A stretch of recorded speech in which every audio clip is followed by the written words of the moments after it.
नमस्ते। आज मैं आपको दिमाग को तेज करने के लिए कुछ ऐसे आहार बताने वाला हूँ। ये आहार मैंने आयुर्वेद के ग्रंथों से उठाए हैं और भाई साहब इन 5 आहार को खोजने के लिए मेरा पूरा दिन निकल गया। इसलिए आपकी सपोर्ट की जरूरत है। इसमें आप क्या कर सकते हैं कि आप सिर्फ वीडियो को पूरा ही देख लें। बस मेरे लिए यही आपका सपोर्ट हो गया।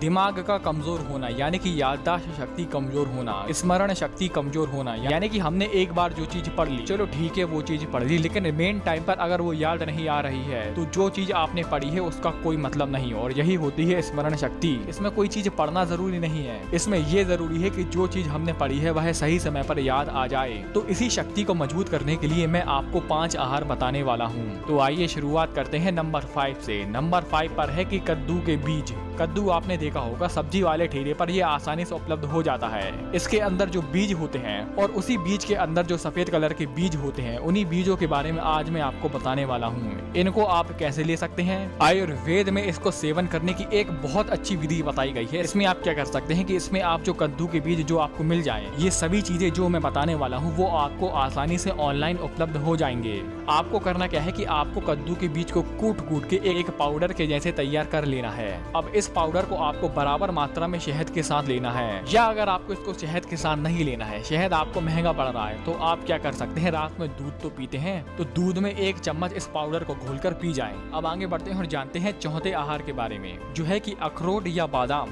अखरोट और बादाम इसलिए क्योंकि अखरोट और बादाम आयुर्वेद में ऐसा बताया गया है कि अखरोट और बादाम दोनों के गुण सेम होते हैं। इन दोनों की विधि शायद आपको पता होगी, इसकी जानकारी नहीं है तो मैं आपको बता दे रहा हूँ कि आपको करना क्या है कि आपको जब भी आपको इस अखरोट और बादाम का सेवन करना है, उसके 10 घंटे पहले आपको इसको पानी में भिगो देना है और 10 घंटे बाद आपको अखरोट और बादाम में से आपको करना क्या है कि आपको उसका छिलका निकाल देना है। और छिलका निकालने के बाद आप दोनों को दूध के साथ ले सकते हैं। विशेष करके गाय के दूध के साथ ले तो ये बुद्धि के लिए बहुत फायदेमंद है। अब आगे बढ़ते हैं और जानते हैं तीसरे आहार के बारे में, जो है आंवला या हरड़। ये दोनों के दोनों हमारे ब्रेन के लिए फायदेमंद होते हैं। इन दोनों में बस फर्क ये है कि आंवला जो होता है वो तासीर में ठंडा होता है और हरड़ होती है तासीर में गर्म। हरड़ का जो मेन स्वाद होता है वो होता है कसेला या खैरा, और वहीं आंवला का जो मेन स्वाद होता है वो होता है खट्टा।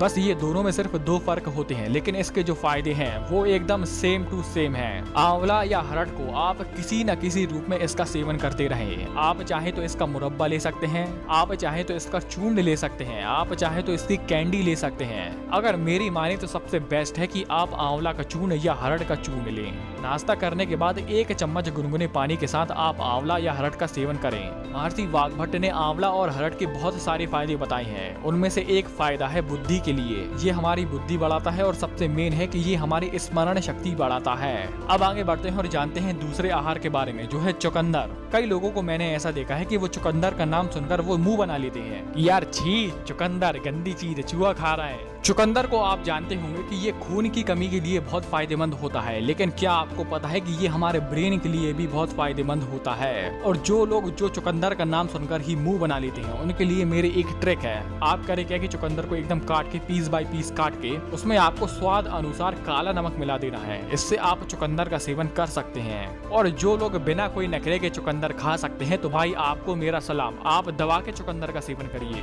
अब ये तो हमने जाना चुकंदर के बारे में। अब आगे बढ़ते हैं और जानते हैं नंबर 1 आहार के बारे में। और मेरे हिसाब से इस आहार का कोई तोड़ नहीं है। ब्रेन के लिए जो सबसे अच्छी औषधि मैंने आज तक पूरे आयुर्वेद के ग्रंथों से खोज निकाली है, जो सबसे अच्छा आहार है वो है गौ दूध और गौ घृत, यानी कि गाय का दूध और गाय का घी। हालांकि इसमें सभी दूधों के अलग अलग गुण होते हैं, लेकिन जो सत्व गुण होता है जिस आहार में वो भरा पड़ा होता है वो है गौ घृत और गौ दुग्ध। घृत यानी कि घी, दुग्ध यानी कि दूध। और हाँ, फिर से वही बोल रहा हूँ कि गाय का दूध यानी कि देशी गाय का दूध और गाय का घी यानी कि देशी गाय का घी। नहीं तो आप डेयरी वाले के पास चले जाओ और उनसे बोले कि भाई मुझे गाय का दूध चाहिए, और वो गाय के दूध को समझ ले जर्सी गाय का दूध। और जर्सी गाय के दूध के सिर्फ न्यूट्रिशन बेनिफिट होते हैं, उसके और कोई फायदे नहीं होते। यानी कि उस दूध से आपको थोड़ा सा प्रोटीन मिल जाएगा, थोड़ा सा फैट मिल जाएगा, थोड़े से कार्बोहाइड्रेट मिल जाएंगे, लेकिन उसके जो ब्रेन के लिए जो फायदे हैं, उन दूध और घी में से जो सबसे ऊपर टॉप पर बैठा है वो है गाय का दूध और गाय का घी। तो दोस्तों आज के लिए सिर्फ इतना ही। धन्यवाद।